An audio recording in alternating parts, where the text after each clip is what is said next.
This is the Atomos Power Station, which I purchased recently, and I like it very much. It does exactly what I intended it to do. However, I think there are a number of design flaws that keep this from being a sensational product. First off, let's have a look at another Atomos product. This is the original Ninja. And if you notice right here, there is a power button. Every Atomos product since their original Ninja had a power button. This does not. This is extremely frustrating. When you put your batteries in, like this,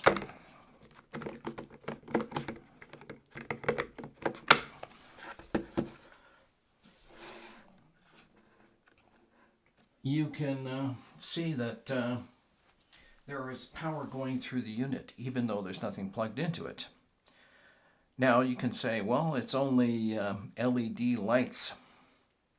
Maybe I'm OCD. I don't know. Just imagine you're filming a scene. The pizza arrives. All right, let's everybody take a half hour. You're going to turn off your camera, your audio recorder, all your gear, and then this is flashing at you. It's only a half an hour. Okay, so you decide to take the batteries out. If this is on your rig, what do you do with these now? What do you do with these batteries now? You put them in your camera bag and you put them back on?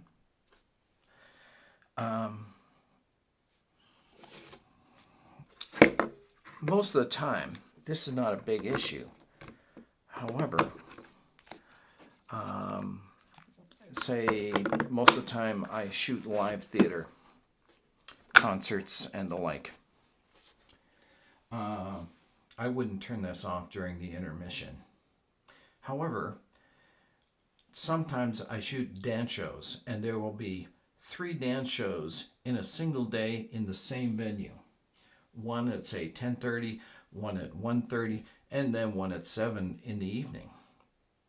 Are you going to leave it flashing like that? I think not. There's other design flaws in this.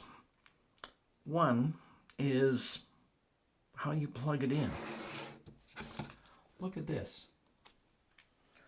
Okay, I've got to plug these guys in. Look at this. You know, you have to go down through between the batteries like this. What the heck is that? Why did they do that? What, like, here's the original Ninja. All the plugins are on the side. Makes sense to me. Why aren't these plugins? Well, some of them on the side, on the power station. Well, we have the USB on the side. We have another couple of USB power outlets on the other side. I don't know. Could they have taken this form factor and, of course, the Ninja has a screen in it, but it doesn't need a screen. But so if there's no screen, maybe they could have put the plugs on this side. Certainly, who would put plugs between the batteries, especially huge batteries like this?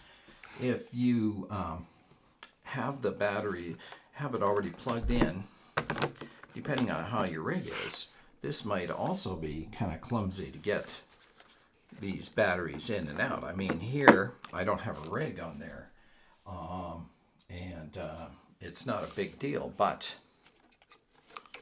anyway, another small thing.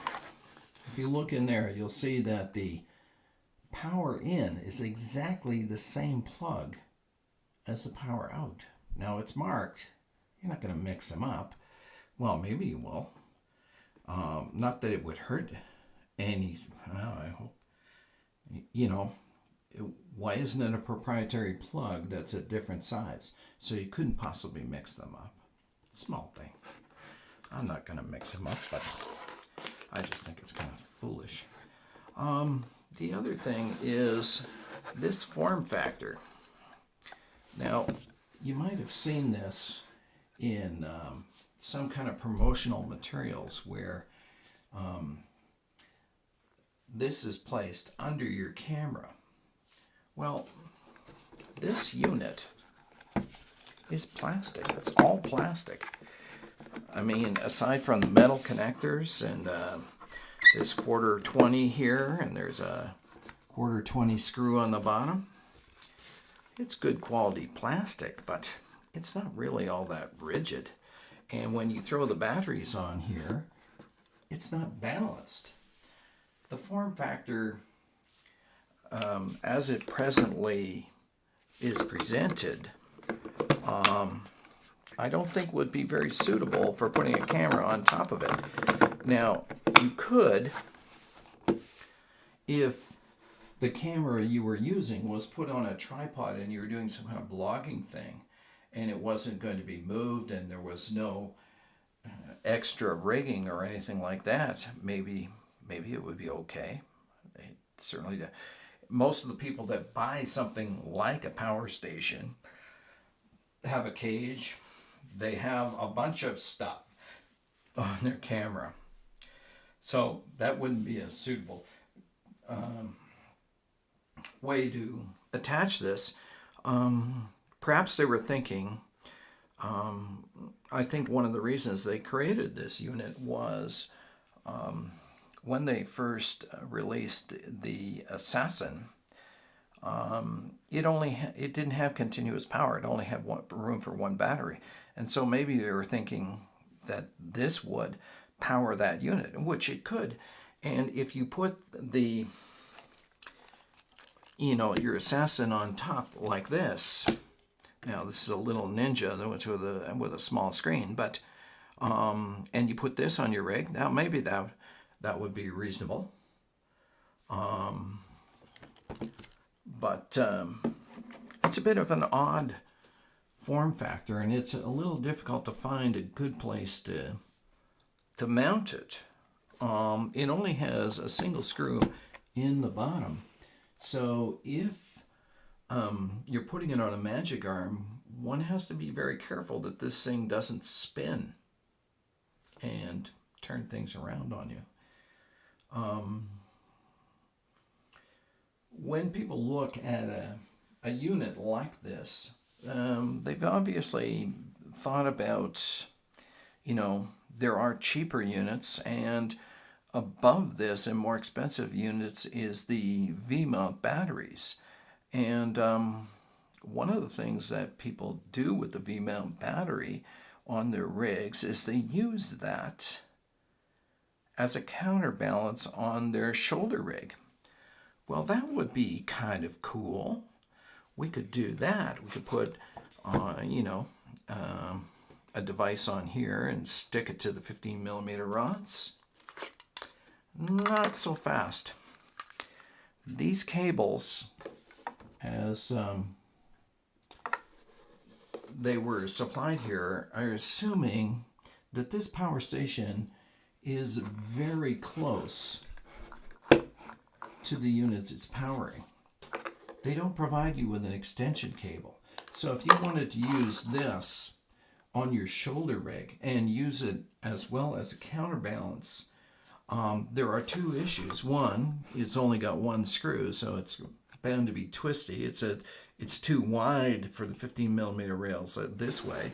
You'd have to mount it like this, which is not terrible, but you're going to have to figure out some way to rig up an extension cable for that. So I think that, this is a good unit. I love it because you can see I've got it rigged up here. This one here powers my Ninja blade, and this one powers my GH4, and then the USB powers my audio recorder. I can record all day like this, which is tremendous. It's the design glitches in this are not deal breakers for me. However, I am a big fan of Atomos. As I said, I've got the original Ninja. I've got two of these. I've got a Ninja Blade and a Samurai. These have been the cornerstones of my business for quite a number of years, and they've been very reliable. One of these did quit. It was outside of warranty, and I shipped it back, and I said, I know it's past warranty. I'd like to see it get fixed. And they sent me a new one. So it's a great company, and when you consider all the thought that goes into some of their new products, like the Ninja Flame, which is the next unit I'm thinking about buying, I'm surprised that they didn't spend a little more time on this, because I think it's a fine unit the way it is. However, with just a little more work, it could have been much, much better. It could have been the same kind of outstanding design that we've seen in other Atomos products. So I don't regret buying this. I'm going to use it. I really find the missing power button an annoyance, and of course that would cost nothing. I think putting the cables in between the batteries is inconvenient. I think the form factor is odd and inconvenient. But because this goes on to my unit that does the wide shot in a 3-camera shoot, a 3 or 4-camera shoot, and it doesn't get moved around, it's not a big deal for me. But anyway, those are my thoughts on the Power Station. I just love, because I've got a ton of these Sony NPF batteries. I'm glad I chose this over the V-mount option, although if you're the kind of person who is using a shoulder rig on a regular basis, you might consider doing the V-mount option, because it's a little easier to rig up. Anyway, those are my thoughts. Thanks for watching.